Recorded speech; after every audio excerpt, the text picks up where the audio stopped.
today. I'm going to continue with the second part of Python programming basics tutorial.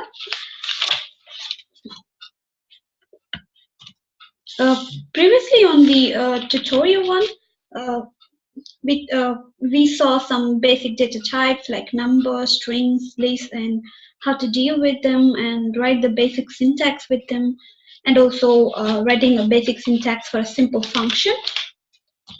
In the tutorial 2, I will continue with the control flow tools. I will talk about if, while, for, break, and continue statements, and also how to write a basic syntax with them and how to put them inside a function and use them as a function. Okay, let's start with if statements. In Python, if statements are used for making a decision. What do I mean by making a decision here? Decision making is required or done when we want to execute a particular code only if a particular condition is satisfied, which means the piece of the code will only be executed if the condition we give is satisfied or true. Here, look at the syntax for if condition or if statement. So you start with writing if and give a space, and then write your condition, whatever the condition that you want to give, and end it with a colon. And then in the next line with an indentation, write your statements or body of code, whatever you want to run inside this if condition. So what happens here is that this program will evaluate this condition, and if it's true, and the rest of the statements will be executed. If this condition is false, the statements given here will not be executed. And the most important thing that you need to remember here is the indentation, which I mean by the tab space, which you have to remember here. Because if the body of if starts with indentation, and the first and the unindented line marks the end, which means if there is no indentation, the program going to think that it's not the part of the if condition anymore, and it won't be executed. Let's look at an example how to write this if condition. And before I start with showing the syntax, let's look at the comparison operators in Python. So when you want to compare two elements or two objects, the greater than, less than symbols are as usual like the normal numerical operators. But if you want to compare two elements, if they're equal or not, you could use this equal to symbol, but with 2 times. And to check if they're not equal to, then use this symbol, and these two are for greater than and greater than or equal to, and less than or equal to. Okay, so let's start with the example. Let's say I have a number 5, and I want my code to check if the number is positive, and if it's positive, I want it to print the certain string. All right, so what happens here if I give the number equal to 5? So in the if condition here, so you start with writing if and then your condition and end it with a colon, and inside a 1 indentation, you write your piece of code or the body of if statement that you want to run.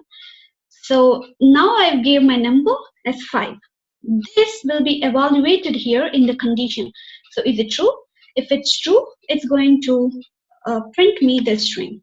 What if I give something else?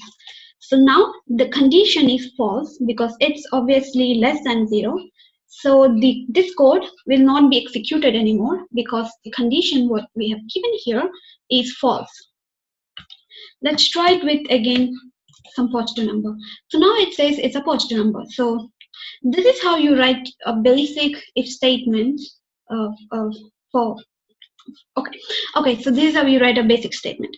And how to put it inside a function. So as I said in the tutorial 1, we start defining something with a name, with a name of your function.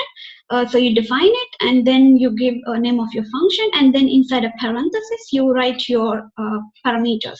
If you don't have any parameters, you can just keep it empty, and then with an indentation, you write your piece of code inside your function, and then you call it here with the name of your function that you have given here, and inside this parenthesis, you're giving your arguments, which is nothing but the input that you want to give to your function, and then it runs, right? So let's see. So now let's run it. So now it thinks it's a positive number. Let's try it with a negative number. Okay, now it does nothing because obviously the condition is false. Okay, now let's look at the second way of writing if statements. So here, the second one is if-else statement, and if-else statement evaluates the condition given and executes the body of if this condition is true. And again, if this condition is false, the body of else will be executed. And again, just like I said before, the indentation plays a very huge role here. And for else, you don't need to write the condition. So you just end it with the colon, and with an indentation, you write your piece of code again. Or you give your statements that you want to run under the else. So let's look at an example here again. So let's say I have a number, and I wanted to print that it's positive if it's greater than 0. And if the condition is false, I wanted to print something else. Okay, so let's give a positive number first. So what happens here if I give a positive number here? This condition will be evaluated first, and then this will, if this condition is true, and it's going to print me the string, or print or evaluate, executes the code under this condition. So here we have the number 1, and let's look at the condition. So obviously it satisfies the condition. So it'll print me it's a positive number. What if I give a negative number? So now it's going to evaluate this condition and say it's false. So it's obviously go to the else part and going to execute the else code. And how do we put it inside a function? So obviously, as I said before, it's you just define it and give a name for your function, and then give inside a parenthesis, you give your parameters, and then inside your function, you write your piece of code that you want to run, and then you call your function with your arguments, nothing but your inputs. Okay, so now let's look at the next type of if statement. So next type is if else statement.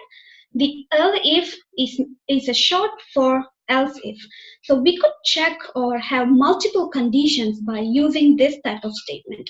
So if the condition for if is false, then it goes to the next condition and checks. And if this condition for that is false, then it goes to the next one, and so on. If all the conditions are false, then the body of the else will be executed. And only one block will be executed, and only one else can be there for one if statement. And you can have multiple elif blocks. Let's look at another example here. So here, so let's say this is the example for if elif else statement. So I've added one extra additional condition here.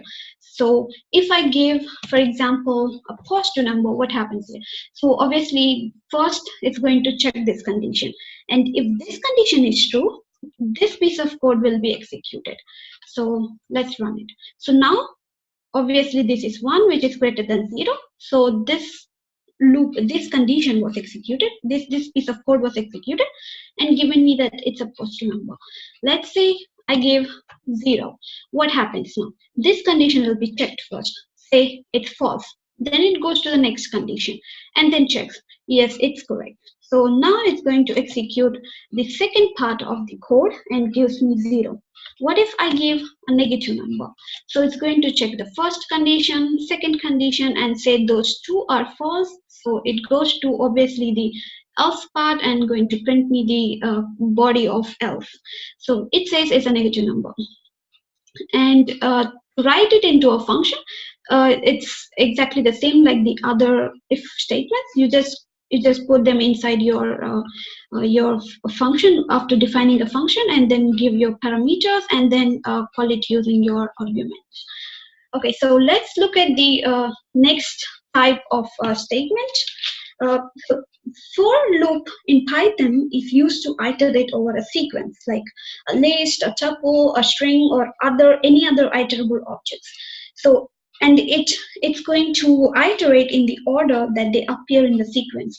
So let's look at the syntax here. As usual, you start with for, and then you give a variable here, and you give in which is going to look inside a sequence, and this sequence could be a list or a string or anything that could be iterable. And here, each item could be any variable name that you want to give, and end it with a colon, and then all your body of code for the first statement can be written here with one indentation. And the indentation plays exactly the same role here. The first unindented line marks the end of this loop. So, okay, what happens here when you iterate over one sequence? Each time you iterate, the element in the sequence would be value of this variable that you give here, which means the item inside the sequence on each iteration would be the value for the variable here. Okay, so this loop will continue until we reach the last item in the sequence. Let's look at an example, as I said here. Okay, so now say I have a list called numbers with a list of all the numbers under from 1 to 5. And the syntax starts with for, and then this is a variable name, and you could give any variable name here. It can be I, J, K, or any name or any string. And in, which is going to look inside numbers, which is a sequence here. Here the numbers is the list, the sequence that we are going to look inside. And each time this iterates, each time each element will be the value for this number or for this variable.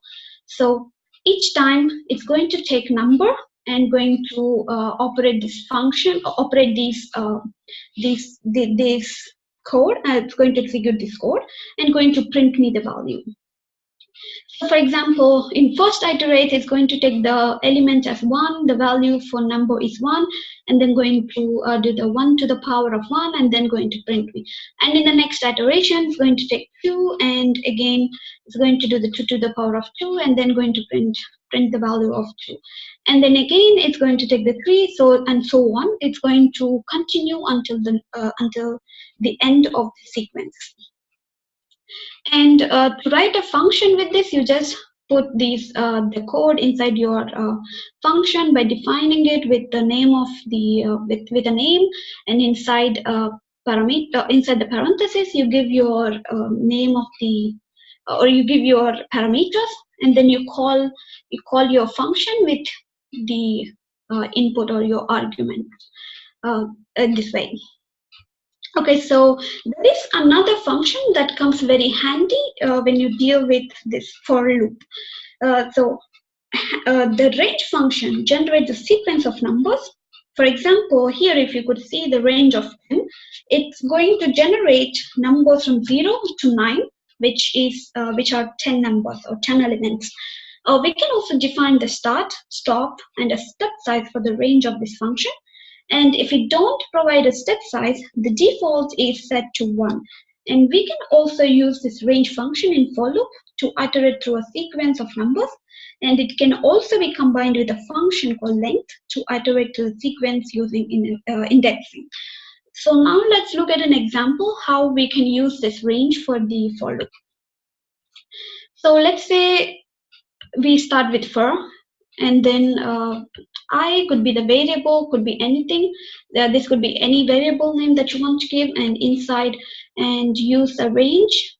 And inside the range, you give your element that you want it to create a sequence. Usually you give an integer, obviously. And so each time it's going to print each element in the sequence.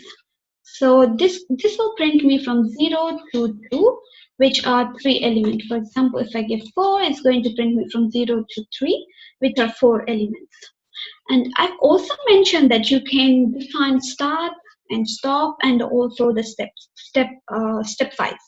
So here I've said that start from 0 and end with 5 with a step size of 3, which means it's going to start with 0, and next it's going to print me the third element, which is 1, 2, and the third element.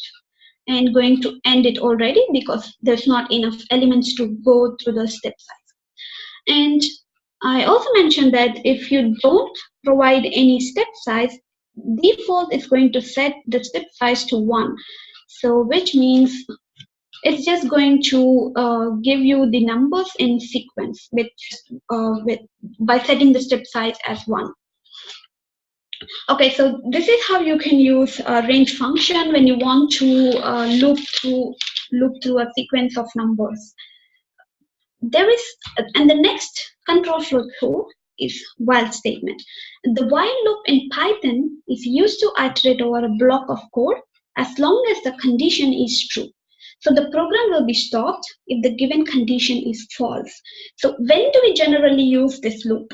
We use this loop when we don't know how many iterations it's going to take before a particular condition to be satisfied.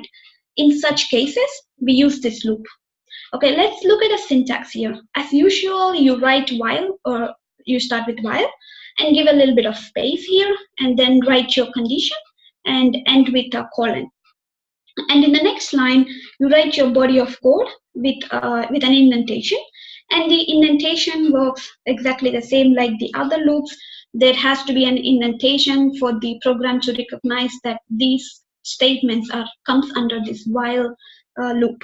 So in this loop, what happens is that the condition given here will be checked first, and the statements of the loop will only be executed if this condition is true. After one iteration, this condition will be checked again, and then this process will be continued until the condition evaluates to be false. Okay, so now let's look at an example with a while loop.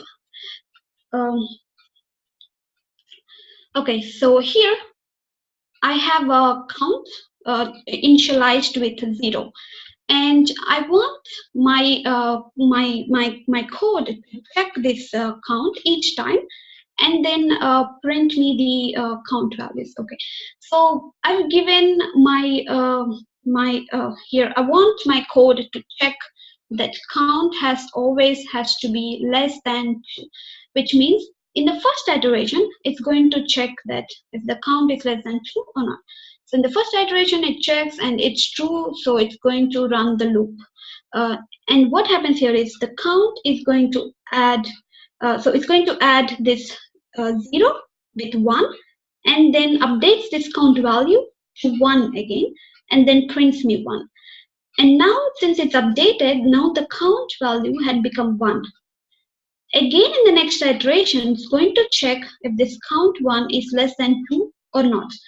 Since it's 1, it's going to run this loop again and going to update the value to 2. And in the third iteration, now the count is already 2. So this condition does not met anymore. So this condition is false now. Since the condition is false, since the count is no longer less than n, this is going to be terminated and this while loop will not work anymore. And this is how you write a simple while loop with just by writing just a while with a space, and then you give your condition with a colon, and then inside this condition, inside while loop, you just write your piece of code that you want to be executed and iterated over and over.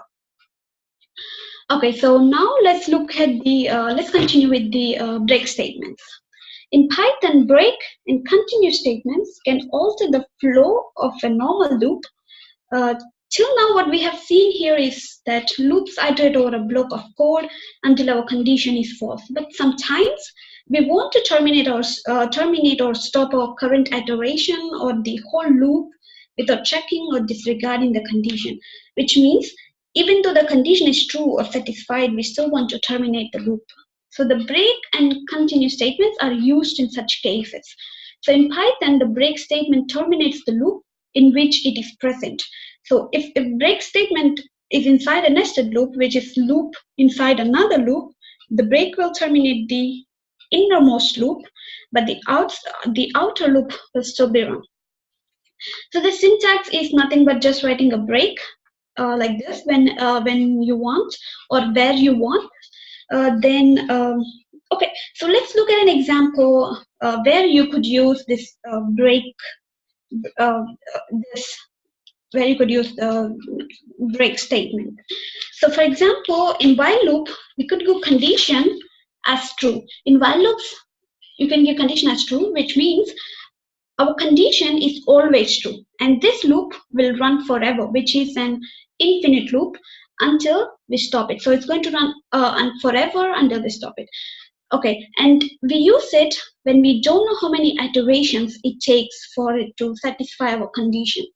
For example, I want my user to input something very particular, and I don't know how many iterations for my user to input this particular input that I want.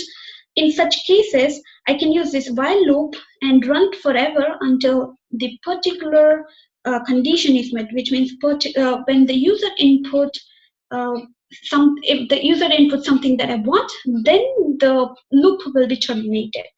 So let's look at here. This is going to ask the input from the user, and then it's going to run forever until if my user inputs something called stop it.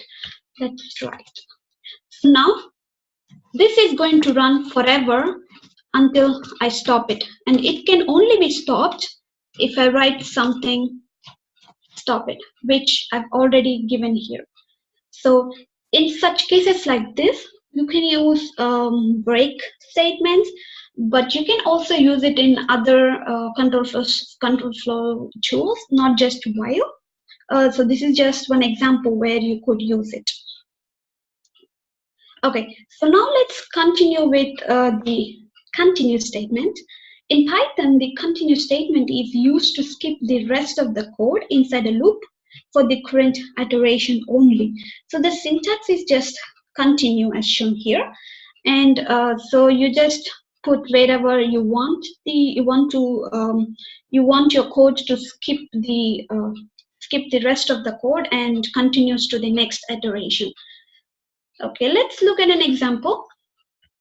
So for example here, I've started with fur, and this variable inside this string is going to iterate through the string called string, and each time the value would be each element inside this string, and this code is going to skip the rest of the code when the element is I. So let's run it. So it has printed for me all the elements except for I, because I've given continue, so that this code, this is going to be skipped. So the rest of the code going to be skipped, but we'll still continue with the rest of the iteration. So it has printed N and G, but it skipped I because of the continue statement. So this is how we could write continue statements. So till now in the control flow tools, we have seen if statements, while statements, for, break, and continue statements. So now let's talk a little bit about Python modules.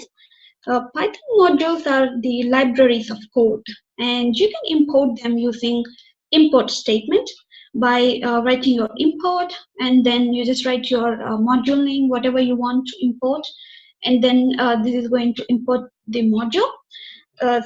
And modules comes with several methods and several functions, so you don't have to invent them or write from the scratch. So you just have to import them and then use them.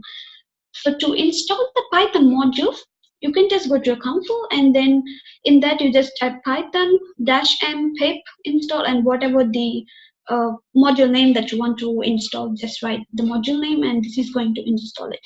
So this is how the syntax for installing the Python modules. Now let's look at few examples where these modules could come very handy. So for example, let's take math module import. You can import it by saying import and then math, and using directory function, just like I've showed in the tutorial 1, you can get all the available all the available methods and functions from this math module. Okay, so now I see that there are so many functions that are available. So how do you use a certain function from this module? So you can write the function by saying that math, whatever the module name, with a full stop, and write your function name with a parenthesis. Inside, you give your object whatever the element that you want to give, or whatever the object you want to give. For example, you want to give 8, you can give, it gives you the square root of 8. So this is how you can you can use the functions that are inside the math module. So now we have seen the control flow tools, if, while, for, break, and continue statements, and how to write them, how to write the basic syntax with them, and how to write the function with them. And we also saw modules, how to check the available functions and methods inside these modules, and how to use the functions from these modules. So that's it for today. Thank you so much for your attention.